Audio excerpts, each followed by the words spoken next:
JUnit as a habit, not an afterthought. Conclusion.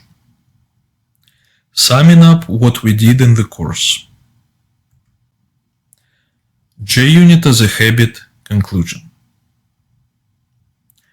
JUnit 5 is a great unit testing framework for the Java ecosystem. We have done a lot with JUnit 5.6.2. In this course, we together went through 7 lectures, 7 quizzes, and 7 labs in order to make you a strong and advanced practitioner of this great unit testing framework. In particular, we covered the following topics, as you will read about in the next slide.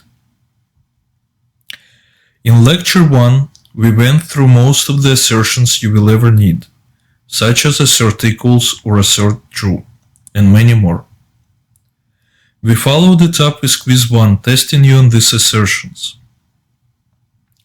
We concluded with Lab 1, where you either wrote methods for a utility jar or downloaded its source code from our GitHub account, and then wrote test methods for these methods, usually several unit test methods to test one method within the library.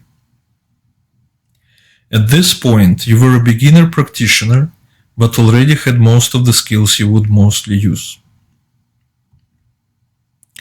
In Lecture 2, we looked at basic annotations, such as @test, @beforeAll, @afterAll, and others that enable us to run basic JUnit tests.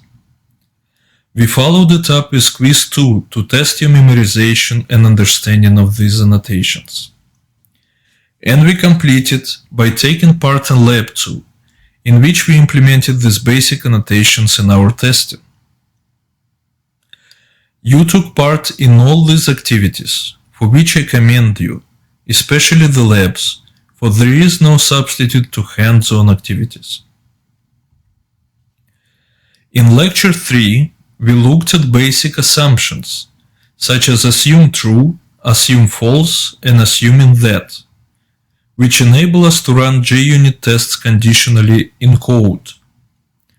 We followed it up with Quiz 3 to test your memorization and understanding of these assumptions.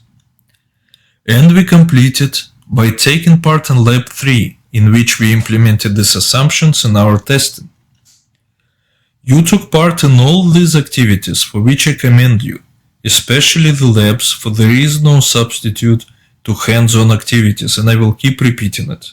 There is no substitute to hands-on activities for learning.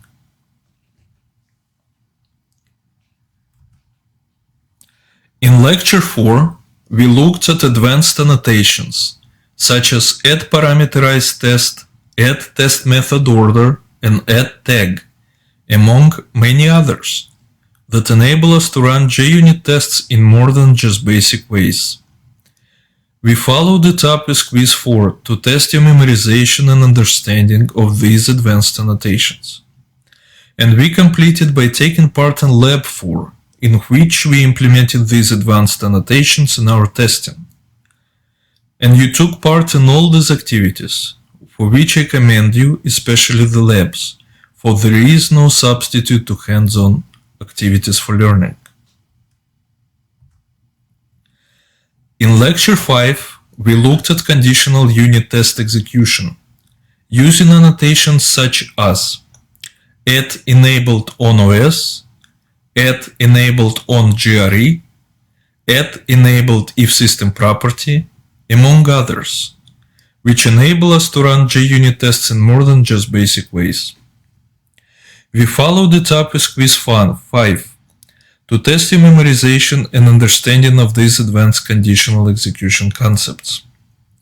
And we completed by taking part in Lab 5, in which we implemented these conditional execution concepts in our testing. You took part in all these activities, for which I commend you again, especially the labs, for there is no substitute to hands-on activities. In Lecture 6, we got to JUnit's advanced functionality by looking at JUnit's extension model, enabling us to run JUnit tests in customizable ways.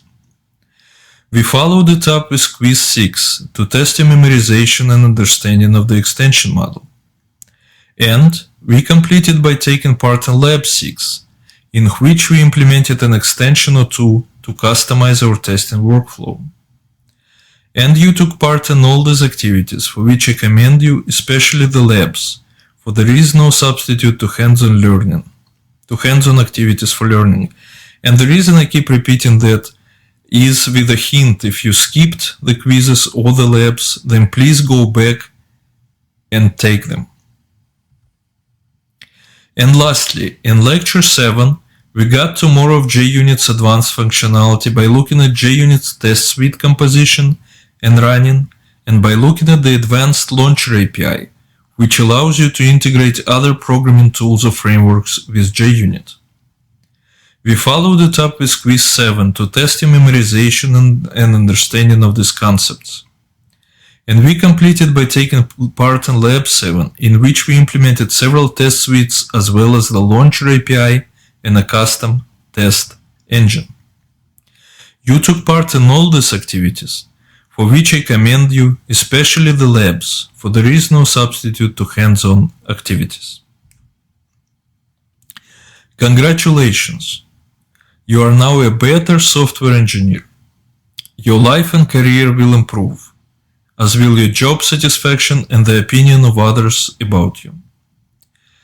Just as in all things in life, quality assurance is the most important part of writing software. You now have the advanced tools to do so. And finally, come back to the course for additional slides related to anything new that comes up between now and version 6 of JUnit. Updates will be here as slides to download. Good luck!